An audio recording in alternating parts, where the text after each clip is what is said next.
What's up, and welcome to this week's episode of the G Vegas Gridiron podcast. This week, we are actually joined by Ricky Nichols subbing in for Chris as Chris is away with his family, being the great dad that he is. So, live from Kansas, subbing in for us, we got Ricky with the sharp haircut. Nichols, Ricky, how we doing? Good. Just like I said, wanted to keep my hair covered for Chuck. I know he's glad to see me back for a second week in a row. So excited to be here once again. Love it. Love it. And then this week, as far as our guest goes, straight from North Korea, we've got the Corncob living in the compound. Makes me a little sick to my stomach saying he's 3-1. Highest scoring team last week by the luckiest of all lucks. He prays for injuries. He prays for downfalls. This week, we're joined by none other than Corncob Corbin. Corncob, how we doing, dude? Man, to hear those words out of your mouth, out of everybody, makes my heart sing. You know, it's tough for you to be say that I'm 3-1. It gives me joy to say that you're 1-3, if I recall correctly. Yes. Don't. Yes. Yes. You know, we are rivals. I'm glad you're in this league, though. Here's the thing: I wouldn't want you out of the league because, I mean, one, I gotta have my Libby arch rival. You know, you're a historic league member, but Yeah. it's like the University of South Carolina. Do I want them to cease existing? No. Do I want them to lose in every single game? Yes. It's pretty much that. By the way, go Pack go. Yes, indeed. And Ricky, I must say it's fitting that you're here instead of Chris, because while we could talk some inner details of Jordan Love trade, I gave you a lot of trash, and man, you're 3-1. You're doing well. So I do have to give you. We may have our qualms. I'm not going to say I agree with all the process, but you're 3-1, and I have to respect that. So it's good that you're here. And then James, of course, always corrupt commish. I liked your team. I'm stunned at your 0-4 start. Stunned, but it's always good to be joined by you. So great to be on with y'all. I love this podcast. It's the highlight of my Thursday morning drive. Guys, I got to just say, Ricky mentioned it before we started recording, in all fairness. This is one of those, normally when we have guests on, you think of questions beforehand. This is one you just kind of had a feeling the questions would write themselves as we began talking. And nonetheless, I think the first comment on this podcast is Corbin has stayed true to the stereotype that if he likes your team, you're screwed. He hated Ricky's draft so much on draft night that he called him to mock him. Ricky's 3-1. He just said it, and he said it multiple times. He likes my team. I'm 0-4. 0-4. So I love the consistency, Corbin. Well, I'm just true to who I am. I mean, why would you be fake when you can be real? I mean, is real work? Sometimes it does, sometimes it doesn't. I was talking with Iceman today, and I said I really like. We were discussing some potential trades, and I said I really like a lot of guys in your team. I hate what happened, but he's 1-3. So what do I say? What do I say? It's Look true. at his team. It's like guy I like, guy I like, guy I like, guy I like. 1-3. I don't get it. I don't get it. It's the corncob curse. That's what it is. It's almost worse than the commission's curse. It is. It's terrible. But corncob, I mean, I want to jump into your 3-1 start. As sickening as that feels, how are you feeling with your 3-1 start? I mean, you've got to know, and let's be honest here, corncob. You've got to know that the amount of luck that you do have with being 3-1, with guys in front of Scatabo getting hurt, guys in front of Tootin being traded, guys, you signing a kicker that went for 20 plus or 30 points, whatever. Like, there's a fair amount of luck in there, and you have to admit that. So, but I digress. Go kind of dive into your team a little bit, Corbin. How are you feeling about being 3-1? Well, how I'm feeling about 3-1? Yes and no. So I will give you this. There were some things that happened. The trade, the Tank basically being traded was great because Bashaw Tootin that first week, it was a struggle.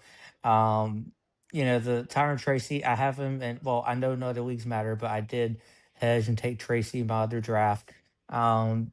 I think there was some luck, but I think a lot of it was foresight. The strategy worked. I mean, who wants Nick Chubb? Nick Chubb sucks. Like he was great back then, but he's now whatever. I took a shot on some upside guys, and okay, some of those upside guys haven't worked out. Taj Brooks, whoop de doo. But then some of the guys have worked out. It's great. So some years it works, some years it doesn't. This year it's working. Now I will say this: I'm not super optimistic for the next couple of weeks. I've got this sinking feeling in my gut that I may just end up 3-3. I don't know. I want to be here, be all confident, and part of me is, but part of me is like I may go 3-3. Now I will say this: everybody hated on the Rice and Addison picks, but my logic was if I can get to about 3-3, and if Rasheed Rice comes back, he's gonna be a wideout 1, wideout 2 at worst. He's so good. He was killed it last year for his ACL tear.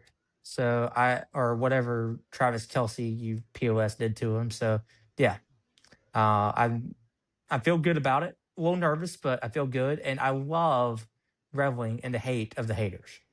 Libby, Chuck, Luke, everybody, most everybody. It's great. It's great. It's great. Sponsored to you by Canada Dry Ale, and yes, we do have these in Peon Green. Is that the second week in a row we've had a sponsor pop up on the podcast? I love it. Corbin, real quick, just fact checking here. I don't know if it was Kelsey last year. I think it was Pat Mahomes running into Rasheed Rice down the field, but I could be wrong. But that's correct. Forgive me. That. Forgive me, dear leader. So the question I kind of had going into this, we talk a lot about you draft a lot of rookies. You don't fill out your entire defense week one. When is the typical ROI for rookies going into the year? And ROI just for anyone that's return on investment. So when you draft your rookies, when do you expect them to return on that investment of drafting them earlier than a lot of people would expect? Well, thank you for explaining ROI to the people that may not be as financially literate like Luke out there. I think so. The thing with the rookie is it's backloaded production, especially this year with the hot dogs.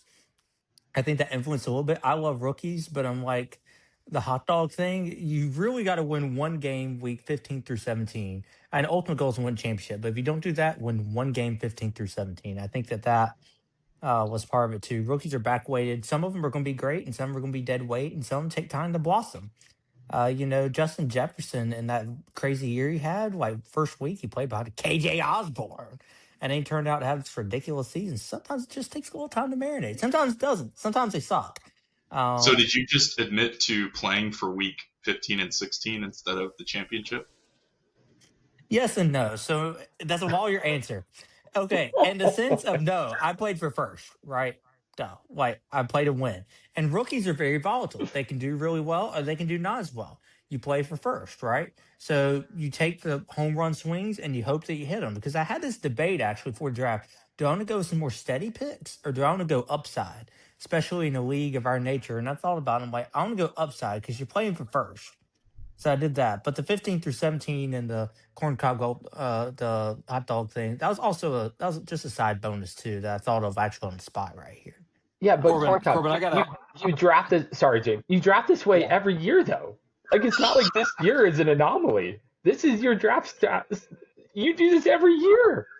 Like you're acting like it's totally different than last year or the year before. It's the same. It's just an additional reason. I just leaned into it more this year. To some extent. And some of it I just honestly thought that on the spot, and I thought it was an interesting point, and I decided to raise it up. But no, I just like my rookies. I think that they're often undervalued. Not always. See MHJ last year didn't work out, but they're often undervalued. I like to take the risk, and I'm that guy. I'm not as good as I was at like keeping up on all the college and Twitter and all that stuff like I was, but I still think I got a pretty good information edge on people. When it comes to July, I'm listening to podcasts on the way to work. I'm reading the tweets on draft night, so I'm excited. So I think the rookies are one of my areas of that I do better at than other people. Well, Corbin, first of all, let me just say that I'm thrilled that you're able to read tweets on draft night from people in their basement watching guys they've never heard of get drafted. I'm sure you learn an awful lot from that. But I have a serious question for you, and I let me be very clear. we will not allow an attorney or a lawyer's answer on this one. No, Okay. yes, but no, or if and that. Like, I need a commitment from you on this answer. Okay. We've talked about your draft strategy. Yes, it's the same thing every year. I know you say you leaned into it more this year. There's no evidence of that. You lean into it just as much every other year. But you are 3-1. You're off to a very Yes. strong start. Rasheed Rice hasn't played it down yet. All right, it's coming soon. What are your expectations for this season? What can we hold you to? Because you've already poured cold water in your season by saying, well, if I get to 3-3 by the time Rice comes around, dude, you're 3-1. You were the highest scoring team in the league last week. You're trending in a really positive direction. It's the best start we've seen from you in years. So where do you see yourself ending up? What will you be satisfied with? Ultimately satisfied, nothing less than a championship. Reasonably satisfied, playoffs. That's such a low bar for a 3-1 team. That's so low. So you're telling me that you'd be reasonably satisfied with this hot start if you got dumped out in the first round of playoffs? Now that I think about it, top 4. Okay, great. So you win one game in the playoffs and then get dumped out in the semis. Got it. I'm reasonably satisfied. The main goal is championship, but if you go second, like, it sucks, but it's better than being like 16th or 15th. Okay. Well, if you were to bet on your team, if you were to place money on where they finish, where do you put them? Top 4. Okay. Top 4. The confidence, it's just spewing out of you right now, Corbin. It's insane. I'm so glad you just love your team that much. The most confident guess you've ever had. Well, here's the thing. I look at my team, I'm like, man, I got one of the best rosters in the league. I've just got this little thing on my shoulder going, it's all going to fall apart. It's all going to fall apart. It's like a psychological break or something after the past, 5 years of suffering. That's the issue. It's not so much I don't believe in the team. It's just I keep thinking something's going to fall apart. Wow. So Corbin, that's funny because I have something on my shoulder that's constantly telling me it's already falling apart. It's already falling apart. Corbin, I want to touch on that real quick. You just said you have one of the best rosters in the league. You truly believe that, like, from the bottom of your soul, looking at your roster, top to bottom, you're like, I've got one of the best rosters in the league, and you're still saying, "Hey, I'm going to finish. Like, I'm good if I finish top 4." I mean, once you get to top 4, I think top 4, different things happen. What if somebody goes out early in an injury? What if somebody has some 300-point week? There's things you can't control and there's things you can't control. And so I think getting to the playoffs takes skill. Winning the playoffs can often take some luck. See the Noel 14-0, had his incredible team, one bad week with a Tyreek injury, and I take him out 7-7. I mean, it's hard to argue there's not a little bit of luck there. So, but I think, making a solid show in the playoffs would be reasonable, but ultimate goal is to win. That's how I look at it. Like, there's different things that can happen, but consistently, like, making the playoffs with a good team, okay, that's some skill. Winning the championship versus coming second or third, that takes some luck. I mean, very well with congratulations, Elliott, how that turns out. Yeah, straight skill, homie. Straight skill. Great game, Elliott. Good game. So, Corbin, a big part of making the playoffs, you just mentioned skill. I think a big piece of that obviously has to do with how you manage your team during the season, whether it be, free agent acquisitions or trading. I want to talk to you about trades. So you have been known over the years as somewhat of a trade savant, and you love trading. And I think you might have even said on draft night, "I just love trades." I think that was an actual quote from you. What have the trades looked like this season? Have you gotten any offers that stand out in the negotiations that you want to share about on the show? Oh, yes. I'm glad you asked this question because everyone's favorite trader, Luke Plantation Brooks, came up with a brilliant offer for Christian McCaffrey. Now, he's got Saquon Barkley. I mean, okay. In a reasonable market, you think, okay, like Saquon Barkley and maybe a little bit for Christian McCaffrey, or even a package like he's got some receipt. I can't look at his roster right now, but some two this is his brilliant offer. And let me pull it up it was, let me triple pull it up because I want to read this quote because it's so good. It's Are you so good. exposing Luke's offer to you? Okay, no, his offer was, here's his offer. Whoa, His straight offer, up. Okay. All right. no, Bringing the heat. his offer, get this. Get this. Let me get back to this first side out. Calvin Ridley and Kendre Miller for CMC.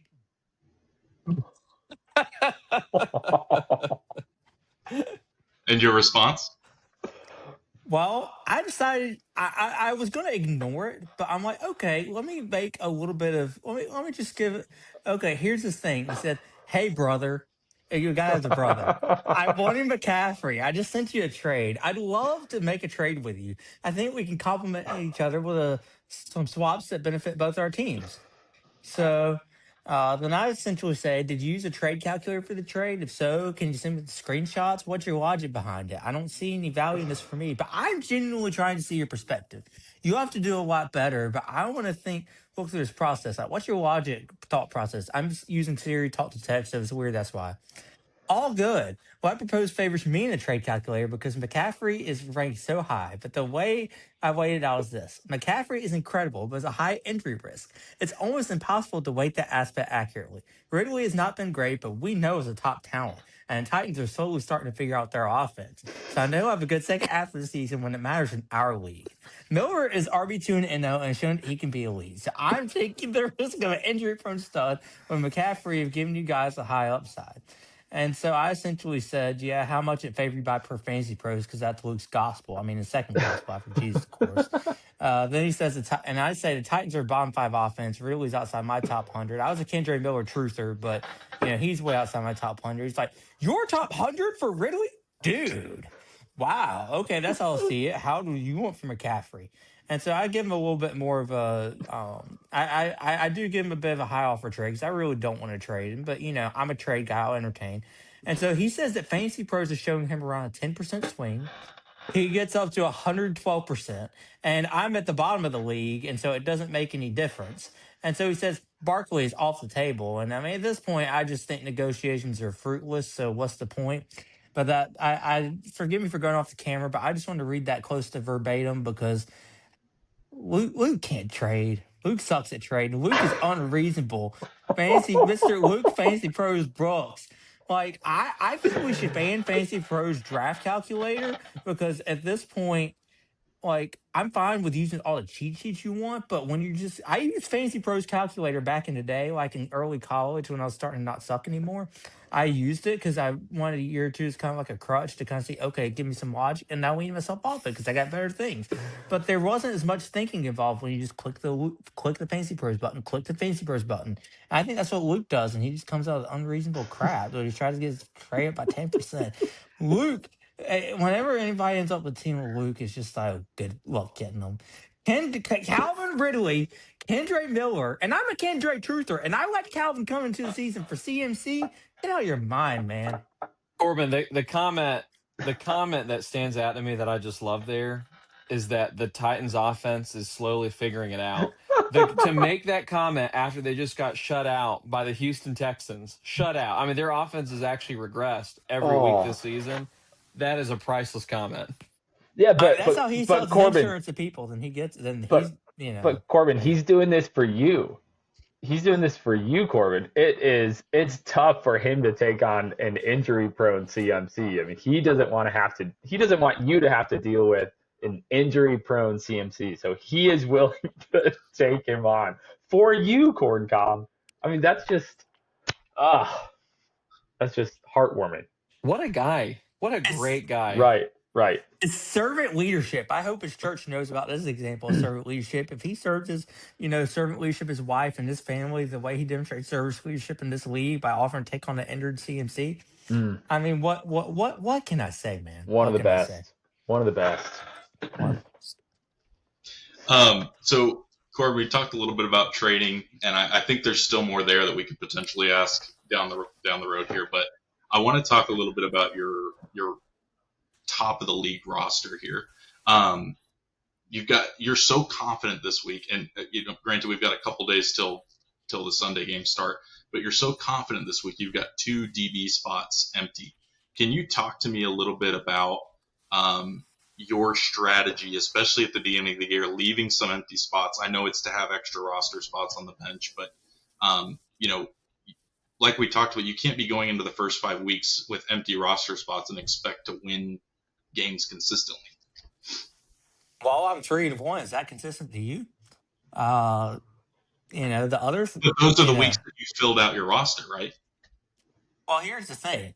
I was going to had that game against Luke Brooks been close, which he had the number 1 scoring defense, so that was, had it been about 10, 15 points, like 10 points on Monday night, I'd have filled out my roster and dropped one of my guys. But he was up by like 50, and there was just like no chance of winning, so that's why I left that empty. If there's like, okay, there's a shot I can win this game, I fill out all my slots. But if I'm going to lose by 100, if I'm going to win by 100, then like just or 70 or 50 or whatever, then just kind of leave the slots open and hold on to some guys. I plan on fielding a full roster against Brad, to the best of my knowledge. I'm just doing that for a second, have some flexibility, and just see what comes on the pipe during the week. And I think I'll field a full team against Brad. And I understand that from this year's perspective, but like we talked about with the draft, you do this every year, and a lot of times you come out the gate slow. You win 1 game in the first 5 weeks, or 2 games in the first 5 weeks. This year's definitely an anomaly where you've won 3 in a row, which is amazing. But like we said, you're actually filling out the roster more this year. Years past, talk to me about that. Like, is it literally just so you can hold on to more rookies and hope they blossom within the first 5 weeks and then drop more players? Okay. That's a lot of it. That and defense. There's some defensive guys that are legit that I got to hold on to. Otherwise, they're kind of interchangeable. Just throw one in, throw one out. There's you think about it. There's linebackers are a bit different because you want a guy that's going to be on the field more. But there's 64 starting safeties in the NFL. There's probably 60, 80 something starting corners. There's probably. Oh goodness, probably close to 75, 100 starting DY, and they play in their rotations. And there's 32 starting running backs, and you may get 50 that are halfway usable. So there's 32 starting quarterbacks, and you may use that 28 in fantasy. So I really believe in kind of holding on to those rookies, and that's why I do it. But pick up where it's scarce and just hold on to guys. See what happens. Interesting. Yeah, you just went out and got rookie Dylan Gabriel from that powerful Browns offense. So it's great, man. It's a good call. Let's jump into last week's games a little bit. Let's go around the horn. Let's each pull a game out from last week that stood out to us. Commish, I'll kind of start with you, and then we'll work it around. Is there a game from last week that stood out to you? Yeah. I mean, last week, and I'm going to go ahead and start with this one just because it was the game of the week. All right, so the Presbyterian Bowl between our very esteemed guest, Corncob Corbin, and Iceman. Coming into this one, Iceman was actually the favorite by about 9 points, and Corbin ended up winning by 70. Yeah, that was shocking. Right, so it was no contest. In Iceman's season, I think over the last few weeks, when we look at it, he lost the game to Chuck because of, there's an asterisk by that one. Yep. Again, deserved, but still an asterisk. He showed himself though to be one of the top teams in the league. I think he had another loss to Billy Buck, but suddenly, after getting blown out by Corbin, he's sitting at 1-3. Yeah. He has Chase Brown and Caleb Williams, who's inconsistent. I mean, a fine player, but inconsistent. Mm-hmm. Malik Neighbors, who's out for the year now. Tet McMillan in that stuttering Panthers offense that is not figuring it out like the Titans supposedly are. I mean, I feel like there's a lot of question marks with this team, whereas, several weeks ago, he was a consensus one of the top teams in the league. Yeah. Yeah, no, I agree wholeheartedly. And looking at his roster, just by the names on his roster, you're like, oh, dude, this should be a really good team. Right? Like Chase Brown should be a really good player, but that Bengals offense is sputtering just so bad. Neighbors being out for the year, just brutal, dude. Because I mean, Neighbors has been crushing it this year. He's crushing it. So yeah, I agree with you. That was absolutely shocking to see the results of that. Well, and on the flip side of that, I think the Kims are now that catapulted them now into like the elite status of teams that we have, especially coming out and having the most points for the week. I Yeah. mean, I think the Kim's outlook in the season is so much different than it was a week ago. Yeah, 100%. 100%. Ricky, how about you, man? Do you have a game from last week that stood out to you? Yeah, I kind of want to call out the missing podcast member, Chris, and his matchup with Rory. To go into this week 0-3 and to come out score over 200 points. I mean, that's phenomenal for a team that hasn't really caught fire yet this year. Seemingly now, potentially, hopefully on his way up. A lot of guys obviously outperformed what they should have scored. Jordan Love scoring over 30. Marvin Harrison finally, scoring double digits, getting 16 points. Kyle Pitts scoring. I mean, Kyle Pitts in double digits. Did anyone ever think that would be in the same sentence? Puka Nacua, 31. I mean, just absolutely insane, just dominance this week. From, like we said, a guy that's been struggling to score points and finally getting some stuff out of his team. And, we got to call Corbin out on this, helping Chris out with this, getting him Jordan Love. And, good trade for Chris. I still stand by that. Chris definitely got out of that trade a lot better, and it's starting to show here, and, hopefully continue that trajectory upward. I think that's a real quick call on Corbin. Before we get to your a game for you to kind of recap from last week, just run us through that thought process between Chris with Chris on that trade of Jordan Love for Debo. Like just because I think that blew all of us out of the water, especially Ricky. Like talk us through your mindset in that trade a little bit, man. Okay, so I'm actually glad because this is a lot of fun. So he started out, I want to say he wanted Addison. And, a lot of people want Addison and Rice, because they're suspended and trying to buy him low. It doesn't really happen, but he was wanting to work out a frame for Addison. I'm like, I just don't know. The value just wasn't there. I just wasn't feeling it. The compensation wasn't there. It just wasn't going great. And so actually, he was the guy that needed QB the most. And I like Jordan Love, but, okay, I need a guy to start my second flex. I mean, I was struggling with that spot, as you know. Torrey Horton, that didn't work out. I benched him. Torrey Horton goes off, and whoever I had in the second big spot that week didn't go off, and so on and so forth. So I go outside the office and I think I take a call. And so he proposes, or we move away from the Addison framework. And I'm like, okay, I forget who proposed it, but he's like Love and Debo. This is sort of what we settled on. And so, okay, what can we do to get the upgrade from, because I had Samuel ranked a good bit higher than Love. And so what do we do to get the upgrade? And so he's like, what about Isaac Tesla? I mean, he's a rookie that I like, but I was like, okay, I felt much better giving him up than giving Addison up by far. So I'm like, okay, let's do that. And he's like, hey, I'll give you like 10 fab if you accept it right now. And I'm like, I thought about it and I was like, yeah, that got me over the edge. The 10 fab. The 10 fab. But I also it was a trade I felt comfortable. It was a trade I felt comfortable with. I like Love, but he needed a QB. He wouldn't get me points. Debo's going to get me points. And I like Tesla. I didn't want to give up Addison. I believe too much in him, spent too much on him. But, Tesla was a flyer that, okay, I can give him to Chris and see how he does. So the compensation worked out, moving that framework, and yeah, worked great. Yeah, good thing you got that 10 fab back. I mean, that was huge, dude. That's a big money mover right there for you.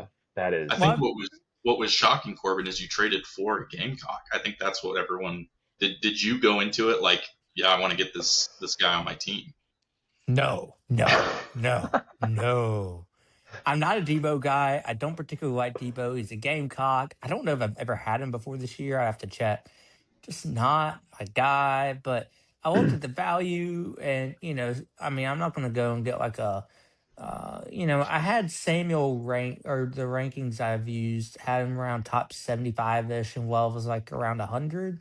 So I want to make up that gap. I wasn't going to get a guy that was like 30 overall, but I wasn't going to take a guy that was like 100 overall, 120 overall. So I wanted somebody to kind of, Samuel was kind of that nice spot of getting me some points, flex position, looked up, and I just followed the fact he's a Gamecock and did what's best for the Kims.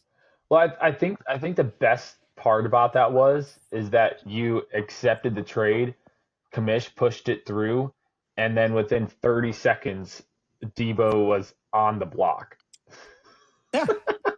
Well, I wanted to see if I could get something better for him. And hey, by the way, Debo's still on the block because he's doing okay for me, but he's a Gamecock, and it just doesn't sit right with me. So if I get the right compensation, Debo Samuel can be all yours. And believe it or not, I've had more inquiries about Debo Samuel than anyone else on my team. No, you know what, Corbin? We do believe it because we've also made inquiries about him, and we've never heard back. None of us have ever heard back on our offers for him.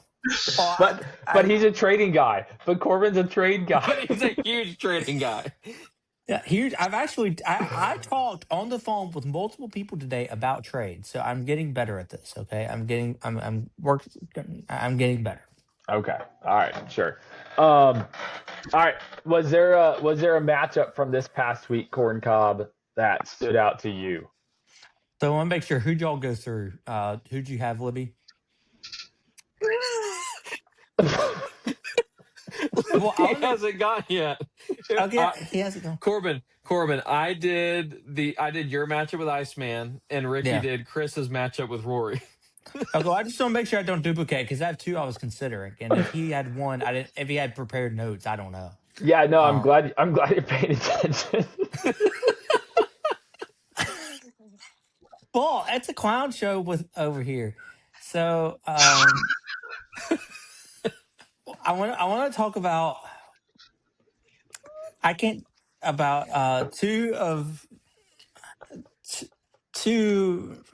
want to talk about Kurth and Chuck. Just looking at it right here, injured quarterbacks, but they both score. I'm glad I scored more than Chuck. Ashton Genty and Marion Hampton, rookies, and Emeka Buka, rookies close to my heart, scored great. Chuck, you sniped Emeka Buka from me, and I'm still mad about it. Kenny Gainwell, a guy that I've had in the previous a Kim alumni, and I'm proud to see that he did really well. I'm really proud to see that, even though he has some trash like Nick Chubb and Tyreek Hill, who I avoid at all costs. He did really well. Chuck's team is scary. Kurth didn't have a bad performance either. I mean, QJ, I clowned on QJ, but look at it. I mean, those are both pretty, very good performances, top half teams in the league. And it was, sad thing that's when with both their quarterbacks being injured. Chuck scored 213 with Lamar scoring 8 points. What's that say? That's scary. That's wild. That is scary. He did have the number one scoring offense this week with his offense scoring 173 points, that is insane. Wild. With Corncob, like you said, with Lamar only scoring 8 points. That is unreal. Absolutely unreal. I think for a game that stood out to me, looking at Wes versus Billy Buck, Tank for Arch versus Billy Buck. That was so shocking to me to see Billy Buck put up only 152 after the last 3 weeks. His team has just been on fire, just scoring 200 plus, I think, in every single game. And then for his team this past week to come out and only put up 152, that was shocking. That was shocking. I mean, his defense has usually been pretty good. His defense laid an egg this week, scoring only 40 points, being the 15th in the league in defensive scoring, and then an offense also laying an egg. So that was absolutely shocking to see Wes come out and beat Billy Buck the way that he did. That stood out quite a bit to me. Yeah, I don't think that anyone saw that one coming. I mean, Jose has looked like a top team all season. Yeah. I think this is the first time that, it looked like maybe there were some cracks in the team, and I really don't think they are. I mean, every team has its ups and downs. Yeah. But I certainly expected him to put up a great fight against Wes. Mm-hmm. Yeah. 100% agree. I will in honorable mention game that stood out to me would be DJ's win over Ricky. DJ putting up 186 this week. Shocking. And I Extremely shocking. and I wish Chris was on to talk about it, but that was absolutely unreal to see DJ come out, put up 186, and Ricky, your team only put up 150 or 160, whatever it was. That blew my mind. So, Well, John, there's interesting stat on that, and this might surprise everybody except for Noel, who seems to kind of know how these things tend to go. DJ has put up the third least amount of points, even after the 185. He's put up the third least amount of points this season. And if there's anyone that knows what a bad offense looks like, you're looking at it. He also has had far and away the least amount of points against. I still stand by the fact. I know Chris would agree with me if he were here, but I'm going to back up Chris since he's not here and say DJ's team is absolutely smoke and mirrors. That 3-1 record is going to fall 100%. And with Trey Benson now going to the IR for some time, I mean, he just who knows what's going to happen to his team over these next couple weeks. Yeah. Mahomes is not putting up 40 every week. Yeah. And to that point, James, you and Chris kept talking it up about, Chris especially saying he's going to get 100 piece. I said on the podcast, this is a trap game for us because, I mean, the way you guys talked about it, and it seems to be whenever this podcast starts talking about something bad happens. Historically speaking, I mean, we're now 1-3 against DJ all time, so it's not a good look for our team. Especially this week after preaching consistency, saying we score 180 plus every week, and then just come out and do this. That just can't happen. So. Hey, before we move on from this segment, I think there's a matchup that I can't believe no one picked, and it's Luke and Noel. I mean, how good of a matchup was that? It came down to Monday night. It was close throughout the entire weekend. Yeah. Drake May and Daniel Jones going at it head-to-head. Noel finally made the switch, and Aaron Rodgers outscored Daniel Jones the 1 week that he finally puts Jones in. Hilarious. Yep. But terrific matchup. And again, A.J. Brown, we've talked about him before. 1.9 points. He caught 2 passes on 9 targets. Jeez. Typically, the problems with A.J. Brown have come down to his targets. The last 3 weeks, he's got 8 targets, 10 targets, and 9 targets. And yet, in those 3 games, he scored 5 points, 21, and 1.9. We'll say 2. Yeah. I think consistency for him is going to be a major challenge for Luke moving forward. And it's not even a matchup thing. Like, I mean, he obviously got the looks. He just wasn't able to put up production. And, if I look at Luke's team, he lost by 5 points. I got to put an A.J. Brown. 1 point's not enough. Yeah. And with how high AJ Brown was drafted, and to only put up 1.9 points, that's just unreal. Yeah, that's just unreal. I mean, thank goodness Luke's defense, which has been showing up from this season, showed up again. I mean, he had a D lineman get 21. I mean, that's insane. 9 tackles, forced fumble, and 4 sacks in a game. Yeah. I haven't seen a stat line like that in a very long time. That's wild. And then he had a linebacker put up 13. Another linebacker in his IDP put up 10.5. A DB put up 9. So yeah, his defense absolutely showed out on Luke's team. But yeah, I mean, I think if I'm Noel and I'm looking at my team, I mean, I've got to be encouraged with Justin Jefferson playing well with Carson Wentz at quarterback. Hopefully BTJ can figure it out. So I think that was a great matchup between those two going from Thursday night all the way to Monday night. That was awesome. That was so awesome. Speaking of Luke, leading into waiver wire pickups this week, The top waiver wire ad was Luke picking up Tutu Atwell for $19.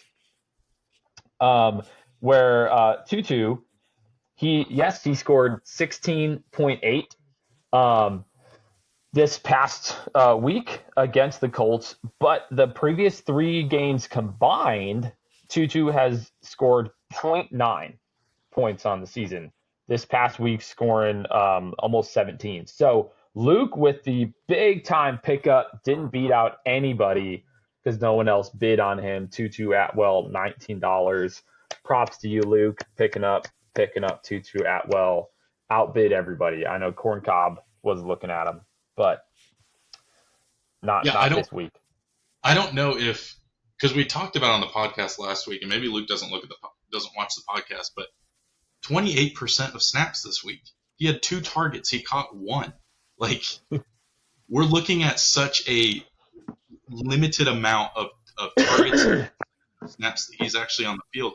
And the one snap that he was on the field, the Colts only had 10 men on defense. So you put 11 men on there, Tutu's probably not even scoring a point. Like, there's just, like, I don't know how you look at these numbers and think, yeah, that's a $19 man right there. Like, it blows my mind that, we continue to see this with low percentage, low target guys. I don't get it. But here's the thing that I'll say about Tutu is, he's had a couple, this is his 4th year in the league, and he's had a couple of seasons in the past where for streaks of games, he'll get some looks. I know they've, Cooper Kupp has obviously been hurt before, and Puka as well, and so he's kind of filling in for that.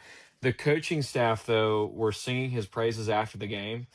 And I think, the Colts might have had 10 guys on defense when that play happened, which, by the way, that's a whole other can of worms right there, how that could possibly happen in an NFL game. And the Colts did everything they could to lose that game last week. But I do feel like if you're a guy that can take your chances, because it's not a gimme. Like, nothing in the NFL is given. I mean, just ask John with Xavier Legette. I mean, he has been awful since he got drafted. I mean, he's shown signs at times of being a decent decent wideout, but at the end of the day, he's just not reliable. And I think for Tutu to be able to capitalize on that opportunity, and to then have the coaching staff talk you up about, hey, you're doing everything right, and you're going to get your chance, your turn's going to come. Mm-hmm. That might play out well for him long term. I don't know. I'm with you, Ricky. I think it's a high price for right now, and the fact that no one else bid, I think maybe speaks into that a little bit. But who knows?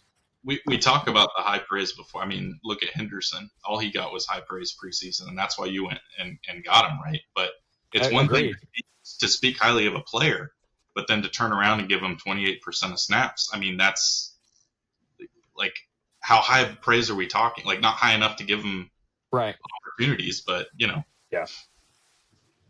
I agree. I mean, Travion Henderson was a guy that I would have taken had he been there in the 3rd. I loved him. I love Chase Brown. But like that didn't work out either. So yeah, just happened. How close you were, Corbin, to being 0-4?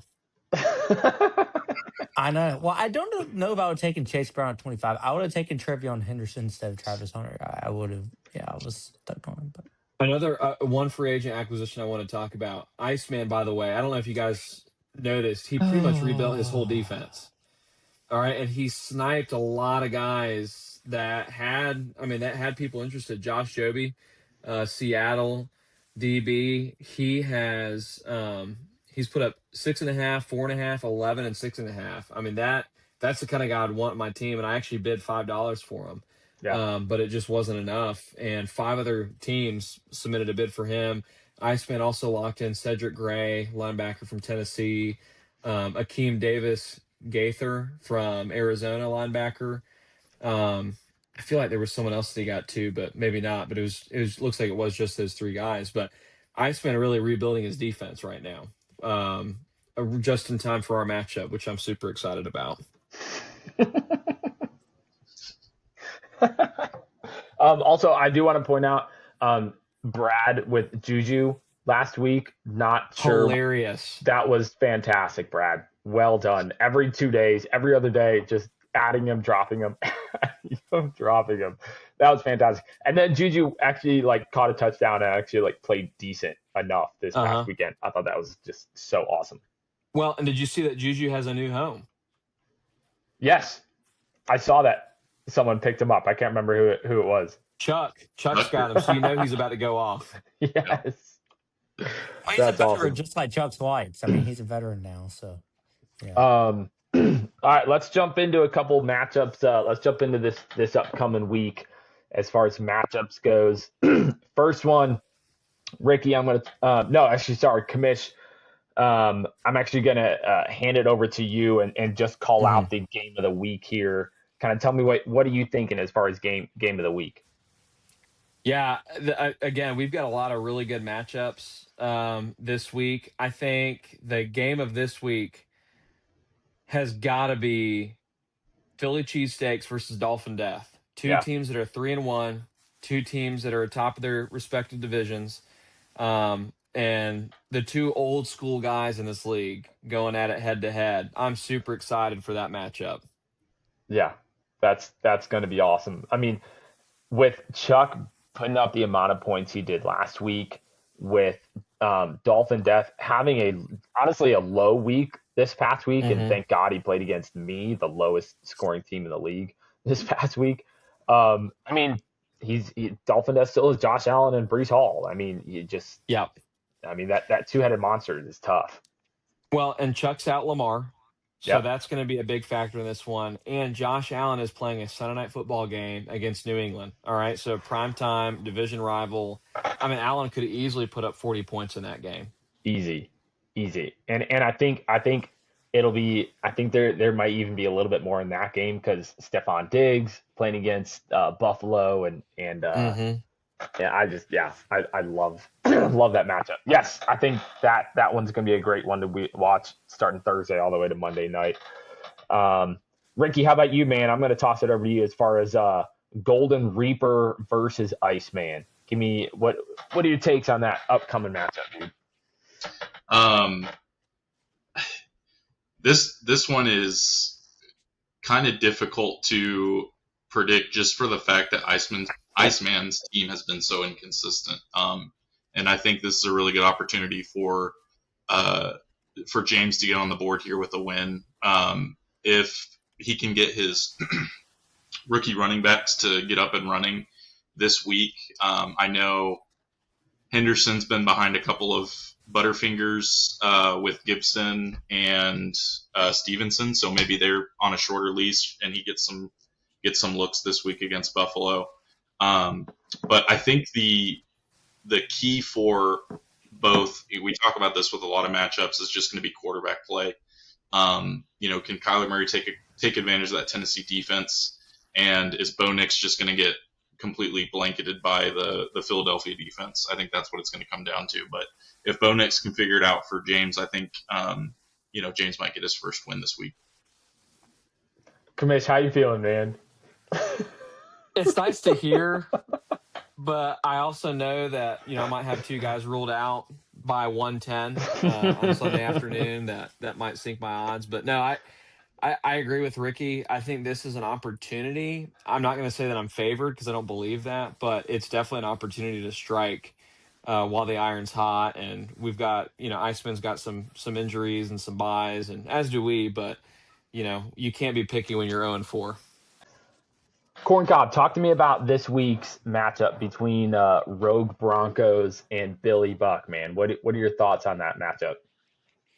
Well, according to Sleeper, Rory is favored, but if you look at it, Jose has three guys on bye, and Rory has a full lineup. But when you look at that lineup, it leaves a lot to be desired. Jamar Chase is all the way down. I'd say I don't even think he's a top 25 asset anymore after this. Like, he's no good anymore. I mean, like, as a player, he's good, but as a fantasy asset, like, probably a wide receiver 2, not even a wide receiver 1.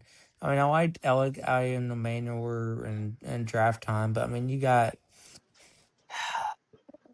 But poor Jose, Rome Odunze's on bye. I mean, I think Jose's going to win it because his team's been better, but if This is a spot for Rory to win because he has a Dunze on bye. But I'd say Jose wins. Yeah, Jamar Chase isn't doing great. Now golf against Cincinnati, that's going to go crazy. Mm-hmm. yeah, Garrett Wilson versus Dallas. I mean, Jose's going to light it up there. Whereas Jamar Chase gets stuck with Detroit. RJ Harvey gets the Eagles. I'm thinking Jose. yeah, I would agree with that one. I just feel like Jose's got too much upside with his team, and they've shown that they've played consistently well, with the exception of last week, of course. And I just haven't seen anything from Rory that makes me think he can win this game. no. I mean, Rory again last week. I mean, only scoring 151. I mean, being the third lowest scoring team in the league. Again, offensively ranked the 15th team in the league.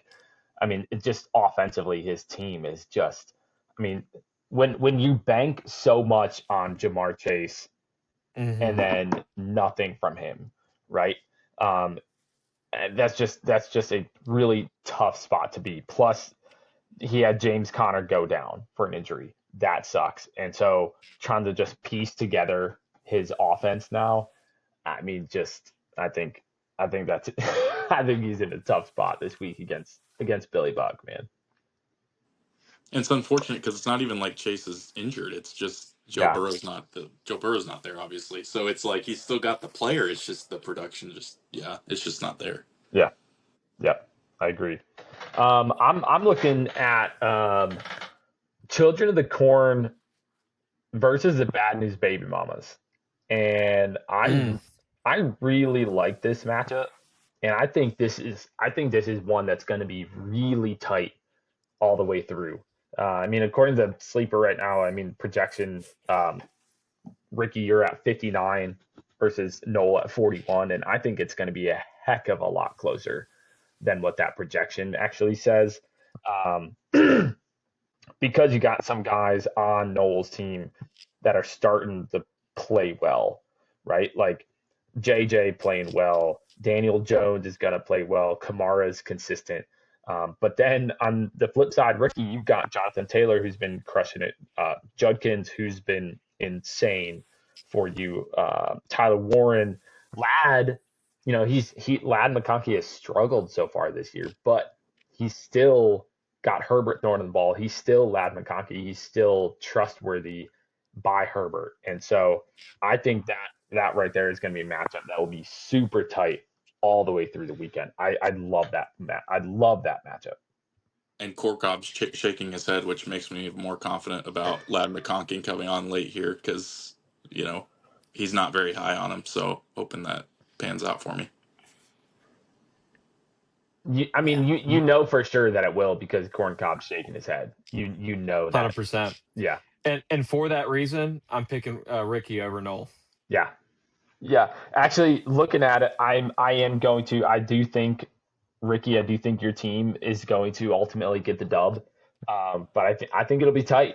I think it'll be close, man. I think it could be a game where we're sweating going into Monday night a little bit. James, talk to me about we got Monday Night Comeback versus Tank for Arch, Mr. West. Talking about that game. Yeah. There is not going to be any comeback on Monday night for our dear friend Chris. The bye week has hit him hard, and kind of like in the other matchup that I previewed, which by the way, Dolphin Death, every single person on his bench except for Matthew Stafford's on bye. He's just knocking out all the buys early. Chris is in the same boat here. I mean, he's got 1, 2, 3, 4, 5 guys on bye, including his quarterback, Jordan Love. So QB's empty, okay? And he's got a D-line empty, linebacker spot empty. There's no way. I mean, Wes is a good team. Wes has not hit his top form yet, and he's 2-2. He's about to be 3-2. And I'm going to go ahead and call this one right now. This is my commissioner's lock. Is Tank for Arch wins this one, and this one is going to be a blowout. It won't even be close. I mean, it legitimately could be 100. I mean, 100-point club. Yeah, easily. I think. What if Chris gets a quarterback? Does that change your assessment?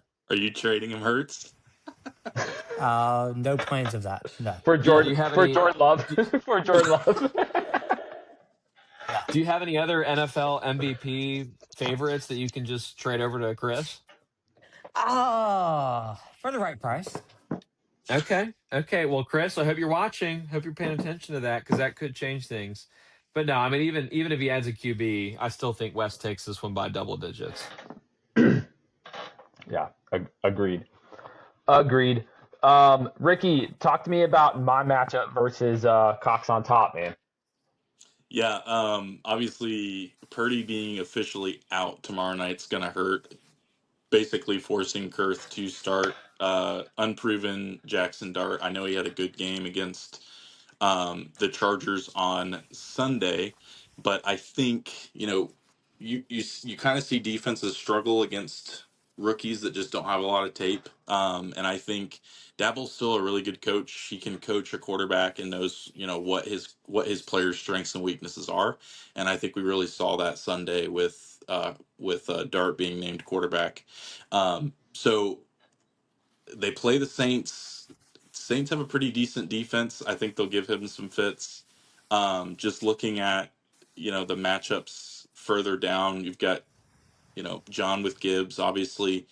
Tony Pollard still a respectable back in the league, even with the Titans struggle. I mean, he's scored double digits every week since week 1. I expect that to continue this week against the weak Arizona defense. I like John's team this week. They're only projected 160, but I think they could definitely score a whole lot more than this week. I appreciate the kind words. I do. That faith in my team offensively is just it's just at an all-time low. It's insane. Holy smokes! I'm freaking putting Trey Tucker and Tyquan Thornton out there in my flex spots and just hoping and praying that something happens. And boy, it is not. I mean, Tucker's the deep threat, and we saw what Tutu did to the Colts last week. So maybe he'll catch the one ball for a 80-yard touchdown and get 16 points for you right off the bat. But no, I think I talked about this with Kurth's team last week. The injuries are catching up to him. The depth just isn't there for me. I said it in the chat. He has to win, a majority of games the next 4 or 5 weeks just to be, in the running late in the season. There's a lot of injuries and things he has to overcome, and I think this is one that he ultimately ends up dropping here. Let's all pray that happens. John, how hard was it to finally make the call to bench T. Higgins? Oh, brutal. Absolutely brutal. Because he was my second round pick, dude. Yeah. He's my second round pick. Like banking on him, like, all right, like I need him to score me average like 15 a game. And he hasn't even come anywhere close to that. And it was like, all right, I know like like these other guys are at least giving me a chance. Thornton and Tucker, they could at least give me something. Keon Coleman could give me something. Isaiah Bond could give me something. T. Higgins is giving me nothing, and it's not going to change. You stole Isaiah Bond from under my nose. That was a good pickup. An undrafted rookie. Man. Just stole him, man. You sniped him. I sniped him right from you, Corncob. Oh, man. Hey, you could send me some 10 fab for him because that might push it over the edge. Oh, okay, let's do it.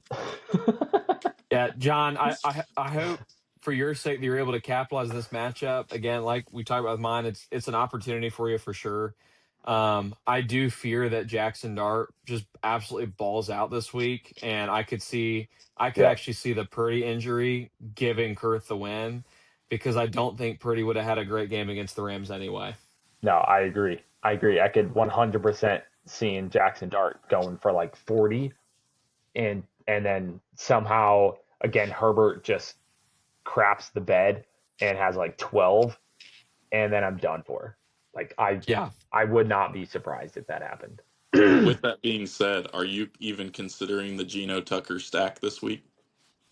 It did cross my mind. I am not even joking. I'm like, I need something.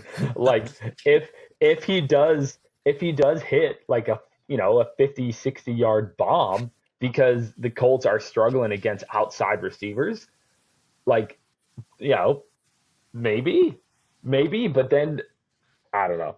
I don't think I will, but there's a chance. Puka did if so the well Colts this week defense, that our DB retired this week. Like Xavier Howard retired 4 weeks into the season. That's how bad Puka just No whooped him way. this week. Wait, like Yeah, this week? he retired. Wait, Yeah, Xavier Howard retired. Like he's done. He retired today.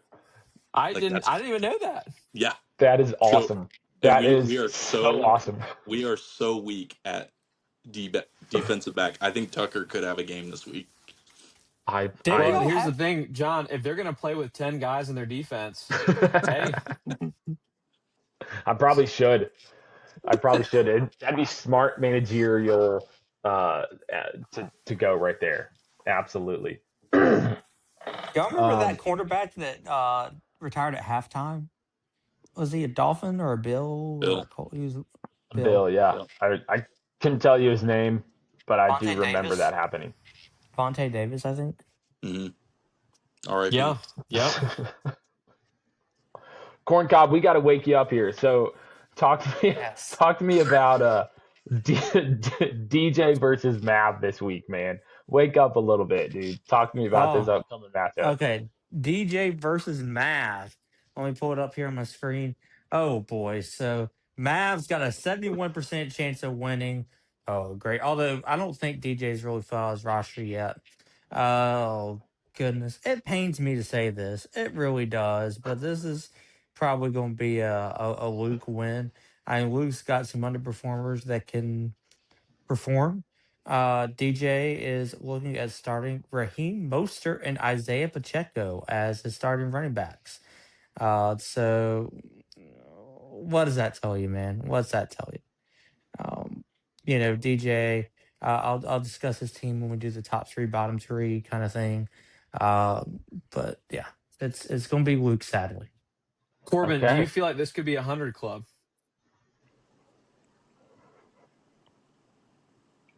Could. I'd say 1/3 chance it's 100 club. Okay, that's actually pretty high odds. I like it, Corncob. Last matchup, I'm looking at Corncob. Your matchup against the bots, man. The both 3-1. Very shocking. Very shocking. Mm-hmm. I'm actually not sure who I'm more shocked at is 3-1. Honestly, probably I don't know why I'm saying that. Corncob, it's you. I'm very shocked you're 3-1. That's way more shocking. But we're looking at Brad's team loaded with running backs. He went running back heavy this year. And so far it's paying out for him. George Pickens is absolutely crushing it. I mean, the game that he had last week against a good Packers defense has to instill so much confidence.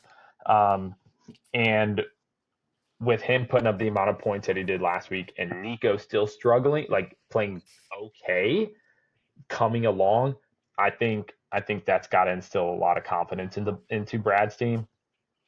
And so I'm going to give the edge to Brad's team. I think Brad's team. I think the bots are going to end up taking the dub against you, Corncob. I do, and I think biggest reason is because looking at your flex spots, you're starting Malik Washington and King Tut because you got London on. You got Drake London on a bye. And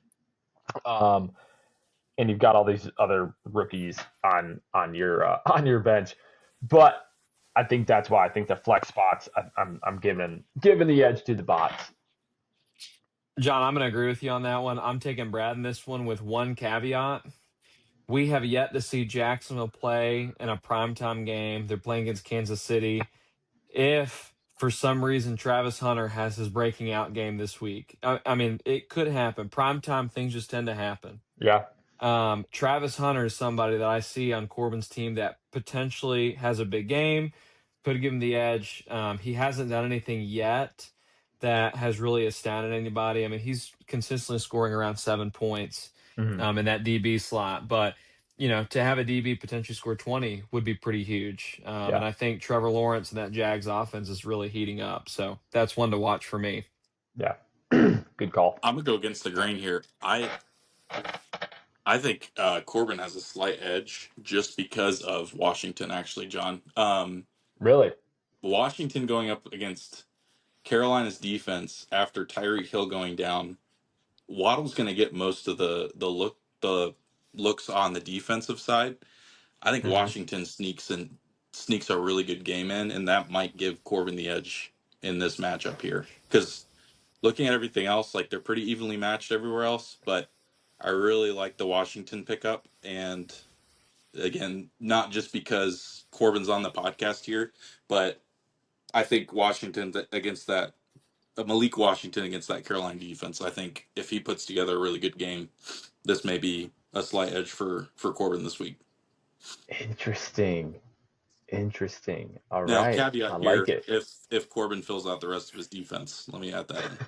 Well, of course. Which we know that's not going to happen. He's not going to drop any of his rookies for his defensive players. We know that's not going to happen. I mean, it could happen. And to be fair, I appreciate the comments, Ricky. I'm leaning slight edge towards Brad. We'll see how I feel, but some of the matchups I have are some of the matchups he has, and he sniped Woody Marks for me, and that sniped. He did. I had him queued up to pick, and then he takes him. So I end up with Dallas Goedert. Oh, I really hate it. Just like Chuck sniped me with Mecca Ibuka. Sniped. All right. Leading into that's a good lead segue into top 3, bottom 3. Corncob, give us the top 3, bottom 3. Let's start bottom 3 and then top 3. Who you got, man? Rory. Ouch. What can I say? First to worst. Only pull up his team second, third pot shots. Corbin, just to clarify, are you saying Rory is at the very bottom or is he third bottom? My notes, because I looked at this the other day, or yesterday, bottom 3. He's 1A and 1B. They're 1A and 1B are together. So what does that mean? Well, I have 2 people tied for 1, and then I have a 3. 1 being 16th, like bottom? Yes. Yeah. Like 15, 16, kind of interchangeable. Okay. That's great. Rory, I mean, he's got some players I like, but Jamar Chase being out, it's just not working for him. Do you want me to go 2 and 3 or wait? Yeah. No. Keep going. Yeah. Who you got? Number 2, Corrupt Commish. I want to like your team, but it's just not happening. 0-4. Until you win a game, you're going to be bottom 3. This is actually the best I've felt about my team all season hearing that. I mean, I want to like his team, but just 0-4. And then, last but not least, DJ. He's 3-1, but it's all a lie. He's a bottom 3 team in the league. Take it to the bank, DJ. Bottom 3 team. Oh man, DJ, I can't wait till you hear this, dude. Oh, this is gonna be so good for you to come out, man. Just smoking. This is gonna be so good. Bottom 3 team in the league, 3-1. Take it and shove it. The 15th or 16th point source. I'm not mad at him. Like, I think DJ is a solid dude. I like him, but he's a fraud this year. He's a total fraud. So, yeah. I mean, if he wants to trade with the Kims, I mean, he can. Corbin, if Chris were here right now, he would agree so hard with you. I have no doubt. He'll be beaming from ear to ear hearing this. Dude, Chris is going to clip this. Chris is going to clip this, copy, paste it, send it, all of it. Absolutely. Well, here's the thing. I don't get it. I really don't get it. Like, points, scores, we can have that discussion about league median scoring, which I think is interesting. but he's like 15 through. Let me pull this up. I want to get the statistics right because I really want to go on a rant about this. So DJ is, or unless one of y'all sacred people have the chat, if you do, that's great. If one of y'all has the exact statistics on him, because I can't really view it from here. But goodness gracious, okay, actually I can. He's 641. I mean, other than Rory, and he's like among the bottom, but he has 580 points against, which is like close to what? 100, like 70 less than anybody else. He's a total fraud. I don't get it. His team looks worse now that Trey Benson's on IR. You look at his team and you're like, gross. So yeah, DJ, yeah, it's bad. I love Bijan though. Bijan's great. I love Bijan. Bijan is great.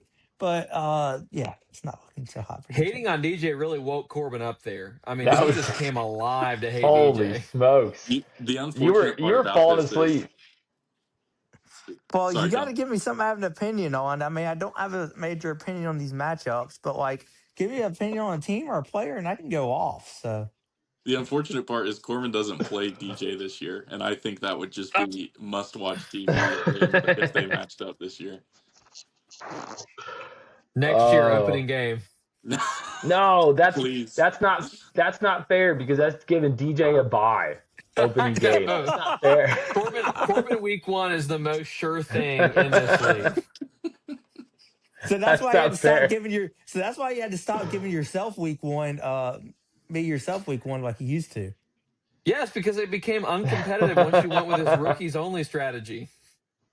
They used to be good games, Corbin. Oh, that's we'll so see. good. How about you at what, week 13? We'll see. Yeah. All right, Corbin, give me your top 3, man. Who you got? Start with number 3 though. Don't start at 1. Start at 3 and then work your way up. Yeah. Okay, so 3.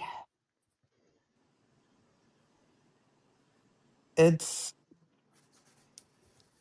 I deliberated between 2 teams here.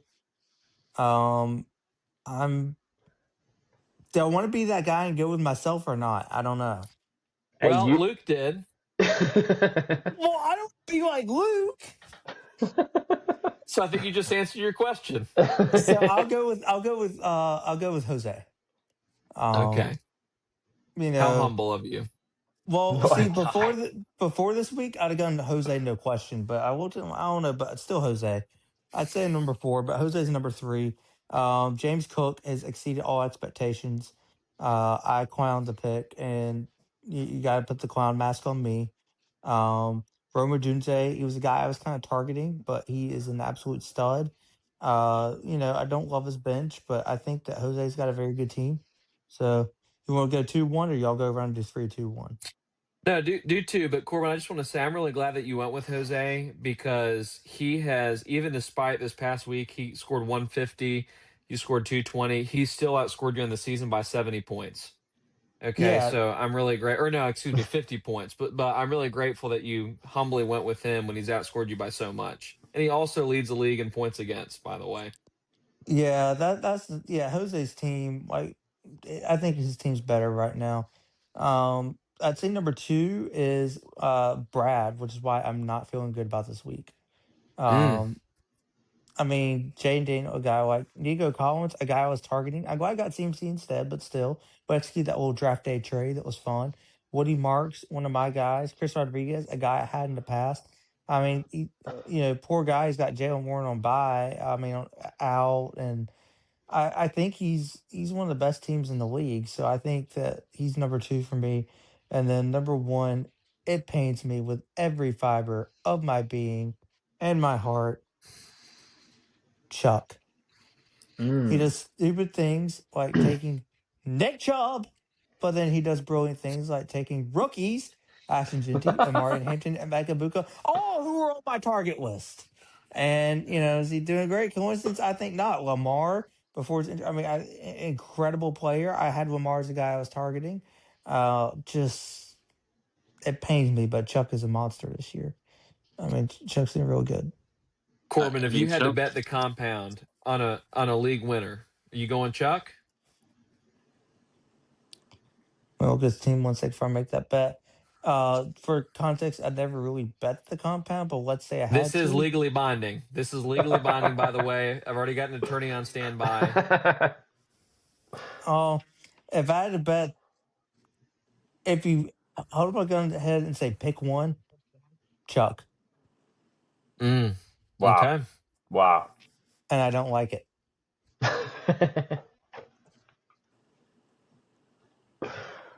Good for you, Corncob. I mean, Brody's assistants really help. Let's be honest here. Would Chuck have actually taken Amar Jackson, Amari and Hampton, Ashton Tinty? No, that was Brody. So No shot.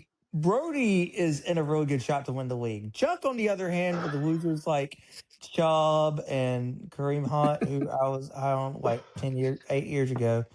No. Brody is in a really good spot to win the league. Let me just put it that way. That's They awesome. should share. Hey, if they win, they should share. It should be Chuck, Brody, Pace, and they should like have a custody arrangement for it because Genty, Hampton, Omar, like those are guys that bro. Yeah, I recognize that as half a championship if Chuck wins it. That's fantastic. Oh, that's gonna just make Chuck stay. Although it is ruining the rest of the season for him, knowing that Corncob, the Corncob curse is now alive. Oh, on his Chuck. season's done. His Yeah. season's over. Yeah, go buy some dogs now.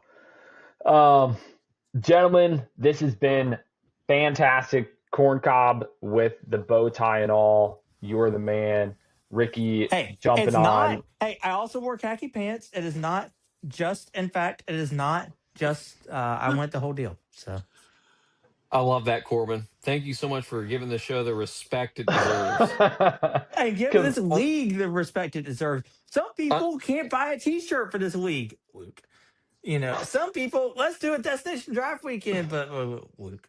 And yes, I'm salty because he's the only person that I've lost to so far this season. Some people really care about this league, Chuck. Even though I have my issues, Chuck winning a bunch, but I do respect Chuck. But I just want to give this league the respect it deserves. I think it's kind of fun. Why not? I have to wear these clothes kind of all day, so why not just? This is a queen set, by the way, but Praise I God. respect it that way. But if I have to, why does it say reconnecting? Okay, that's Ricky. But if I have to wear these monkey clothes all day, why don't I just go ahead and just wear them for the podcast? One of my favorite podcasts, by the way. So good to know, Corncob. it's an honor to be on. It's a lot of fun. Glad I won so I could be on this week. And anytime you want to have me on, let me know. It's great. Ricky, thanks for joining us, man. Ricky, Commish, any closing thoughts from you guys? I want one last statement from Corbin before we wrap this thing up, and I want it on record. Corbin, the Clemson Tigers are 1-3. They got blown out at home by Syracuse, who got blown out at home by Duke. How you feeling about this season? In my dream world, we go 9-3. Realistically, I said in my dream world, which ain't happening. If we go 6-6 or 7-5, beat South Carolina, make them win a bowl, or at least make a bowl and have a good fight, it'll be okay. I mean, not great, but it'll be salvageable. Beat South Carolina, make a bowl. Let me paint you another picture. You go 4-8, lose to South Carolina by double digits. What next? I think you give Dabo a little more time. Here's why. Everybody's saying that this is because Dabo didn't adapt. Dabo adapted, and he didn't, and it's not working, which is concerning. See, transfer portal, use the NIL. If he hadn't adapted, then it'd be like, dude, like, you shot yourself in the foot. It's your own fault. He's shooting himself in the foot, but I'm also wondering if something's on the players and effort and NIL. So it's Dabo's fault, but it's not because he's failed to adapt. So I think you give him at least one more year, and he's got a real long leash, and just see what happens.